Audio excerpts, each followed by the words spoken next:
Ya itu karena dia ridho. Kamu perempuan di depan itu mintain duit juga? Ya sama aja, setiap pasien. Oh, kamu Ujang Bustomi Cirebon serius? Iya, Cirebon saya. Yang punya padepokan? Iya, yang punya padepokan. Edan kamu? Kamu Emangnya ya apa, Edan? Edan? Kamu kesini nggak sopan. Dia bukan Kang Ujang, Neng. Dia Kang Ujang. Nggak usah teriak-teriak, kamu keprek sama saya. Saya nggak takut sama kamu.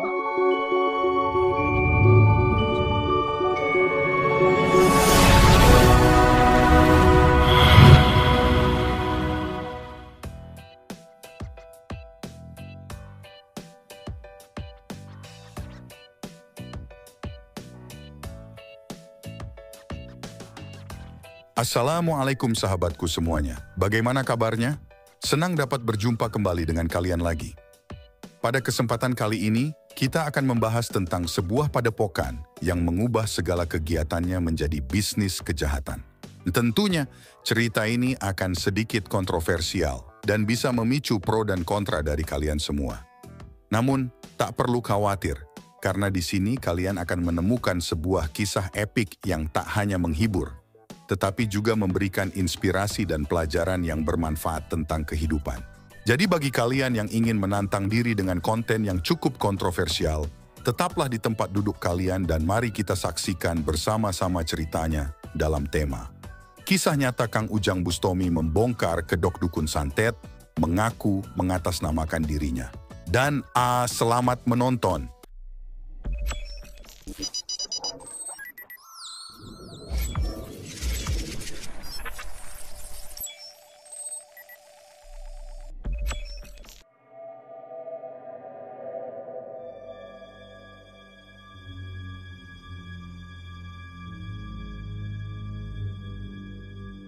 Malam itu, aura kesesatan terasa memenuhi udara di padepokan yang sunyi dan gelap. Seorang guru spiritual, Kang Ujang Bustomi, berdiri tegak di hadapan seorang dukun santet yang licik dan jahat. Keduanya saling menatap dengan tatapan tajam yang tak tergoyahkan. Suasana semakin mencekam ketika terdengar mantra-mantra gaib yang diucapkan dengan penuh keyakinan. Namun, di tengah-tengah pertarungan spiritual yang sengit tersebut, Kang Ujang tiba-tiba merasakan kekuatan gaibnya mulai memanas. Adu kesaktian tersebut bermula ketika Kang Ujang mendapat amanah dari keluarga yang mempunyai masalah karena putri mereka bernama Dea telah kabur dari rumah. Bahkan, Neng Dea telah menjual semua ternak sapi orang tuanya demi berjumpa dengan pendiri padepokan yang mengaku sebagai Kang Ujang Bustomi Cirebon. Kabar yang menyebar itu sangat meresahkan beliau, karena telah menyeret namanya ke dalam permasalahan yang sangat jahat. Kabar tersebut juga menyebutkan bahwa pendiri padepokan gelap tersebut sering menggunakan ilmu pelet gendam untuk menjadikan wanita sebagai objek nafsu bejatnya. Bahkan, uang dari para korbannya pun sering ia peras.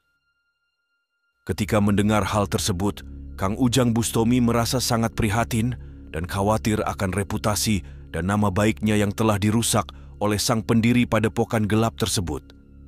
Setelah mencari tahu keberadaan pendiri padepokan gelap, Kang Ujang Bustomi tiba di sebuah tempat yang dijadikan sebagai markas oleh sang pendiri padepokan.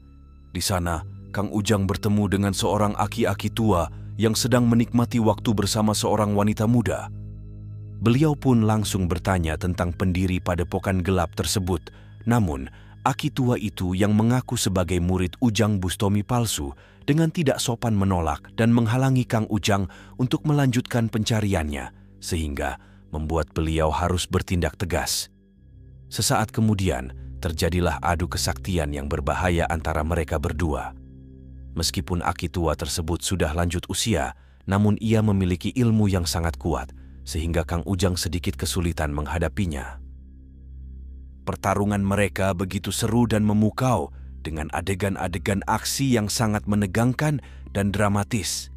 Namun, akhirnya Kang Ujang Bustomi berhasil memenangkan pertarungan tersebut dengan kekuatan gaibnya yang luar biasa.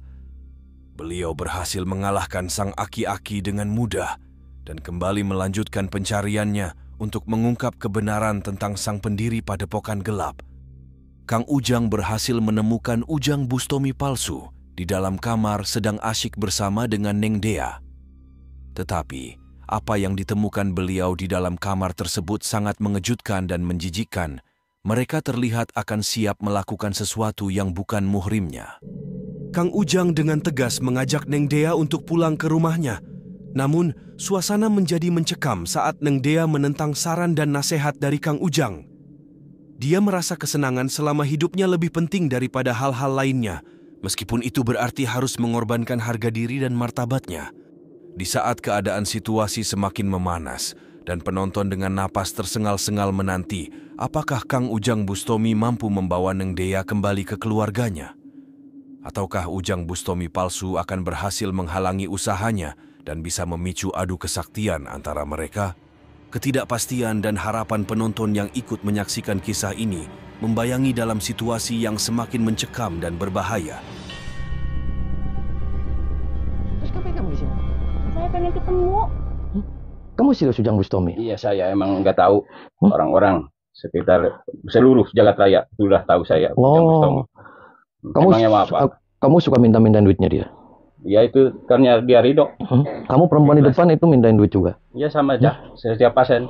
Oh, kamu Ujang Bustomi Cirebon serius? Iya, Cirebon saya. Yang punya padepokan? Iya, yang punya Edan kamu? Kamu Emangnya ya apa, Edan. Edan? Kamu kesini nggak sopan. Dia bukan Kang Ujang, Neng. Iya Kang Ujang. Nggak usah teriak-teriak, kamu kepret sama saya. Saya nggak takut sama kamu. Kamu berani-berani masuk sini. Kamu jangan kayak gitu. Saya, begitu juga saya. Udah sakti. Apa? Udah sakti apa Sakti. kamu? Parah Udah aja kamu. Udah berapa wanita kamu yang ditidur? Banyak, ribuan, ratusan. Oh, sudah banyak uang yang diminta-minta Iya, gorotin sama kamu. Saya udah kekayaan banyak saya. Parah aja Kesaktian, kamu. apalagi saya penuh. Keluar kamu. Mau apa emang? Mau kepretin kamu. Diam kamu di sini. Keluar kamu. Ya ngelawan saya. Matiin kamu sama saya.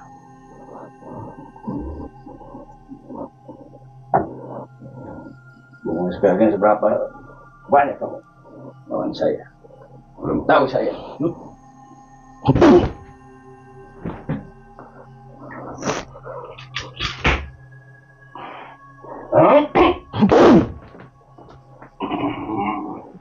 Saya.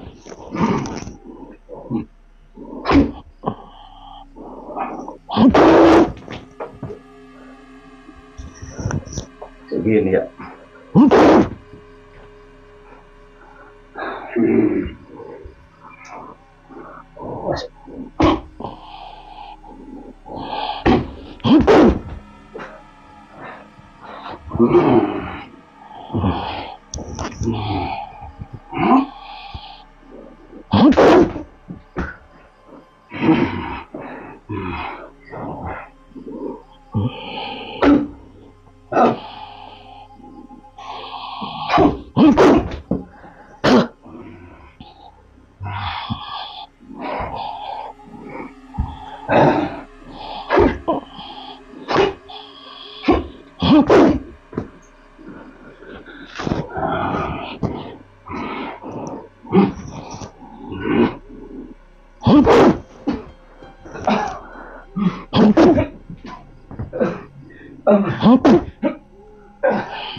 Serius kamu Ujang Bustomi? Kamu jahat kamu. Enggak saya. Enggak Kamu jahat, kamu ngaku-ngaku nama orang. Enggak saya. Parah aja. Jangan-jangan kamu namanya aslinya Entog kamu. Bukan saya Ujang Bustomi asli. Jangan bohong. Siapa aslinya? Entog kan kamu namanya? Enggak. Siapa? Soang. Ujang Bustomi. Edan aja kamu. Kamu itu perempuan-perempuan dimintain uangnya, terus ditumpakin. Edan aja. Digantung tuh sama saya mau pon listrik. Mau sampai kapan kamu nipu-nipuin orang? Mau sampai kapan kamu nipu-nipuin orang? Mau sampai kapan? Kamu jangan kayak gitu. Semua orang ditipuin, dimintain uangnya, ditumpakin. Parah kamu, siluman kamu. Tahu siluman? Tahu siluman kamu? Kamu mati? Mau kuburan apa rumah sakit kamu? Mau hidup. Kembaliin semua uang-uang perempuan. Sini. Ntar kapan? Uang si Dea, uang semua perempuan sini kembaliin. Sembuhkan saya dulu. Sembuhkan. Edan kamu. Saya sakit semua. Ambil. Sakit.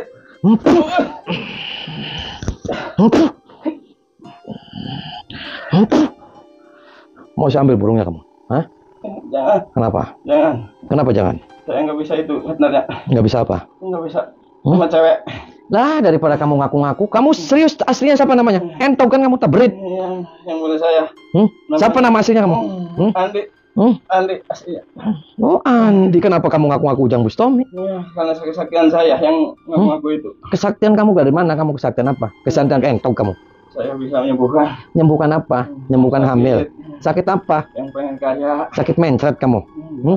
Benar. Edan aja kamu. Parah, saya buang kamu burungnya. Duduk kamu. Madep sana, tembok. Duduk, madep sana. Madep sana duduk. Buka bajunya kamu. Buka semua. Buka bajunya kamu. Buka kaosnya, buka. Udah. Buka kaosnya kamu. Berdiri. Berdiri, madep tembok. Lurus, tangannya ke atas. Setelah melalui proses yang penuh perjuangan dan kelelahan, akhirnya Kang Ujang Bustomi berhasil membongkar semua bentuk kejahatan dari sang dukun santet yang mengaku sebagai Kang Ujang Bustomi Cirebon. Ia berhasil menyelamatkan semua perempuan yang terjebak dalam tipu daya sang dukun dan membuka mata masyarakat akan bahaya ilmu hitam yang meresahkan. Dalam aksi heroiknya, Kang Ujang Bustomi berhasil mengembalikan nama baik dan reputasinya sebagai seorang guru spiritual yang jujur dan terhormat.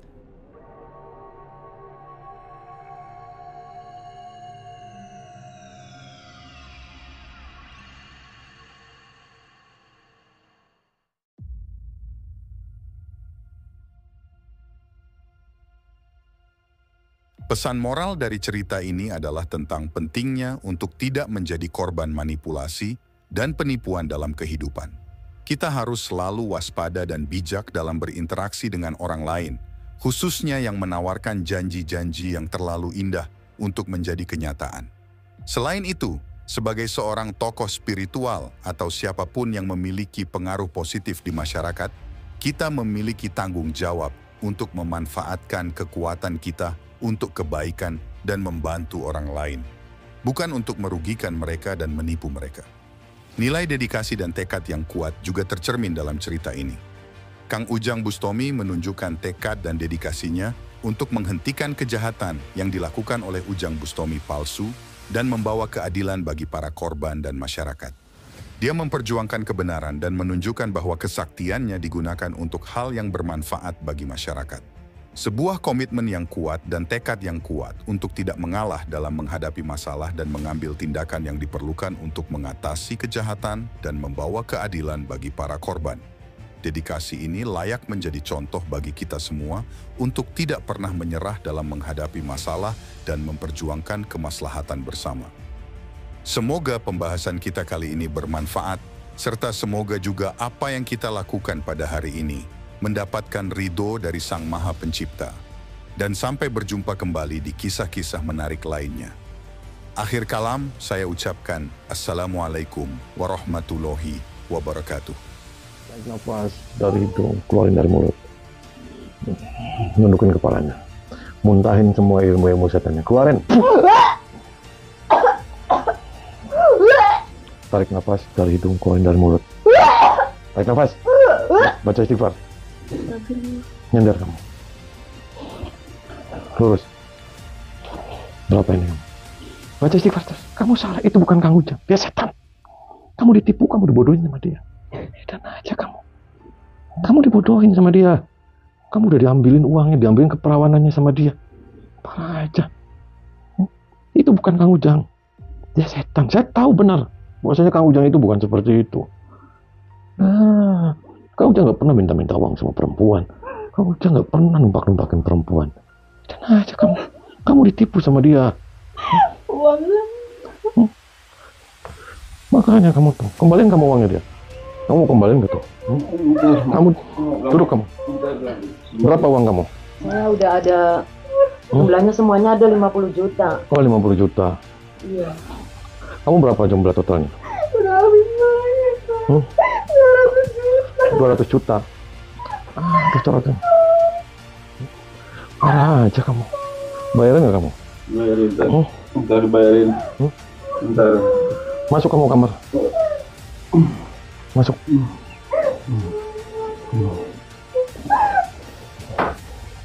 Tidur. Tengkurap. Tenang aja kamu. Ya sudah dimakan nih sama setan. Mati. Awas kamu gak dibayar. Bang, berdiri. Ayo. Berapa kamu tadi uangnya? 50 juta. Ya, nanti saya minta ganti rugi sama dia. Makanya kamu nih, itu bukan kamu, jangan, bukan kamu. Parah kamu ketipu kayak gitu. Saya tahu. Kamu sih bercanda. Dan nanti kamu kasih nikahin aja sama kameramen. Ya. Mata nih. Iya.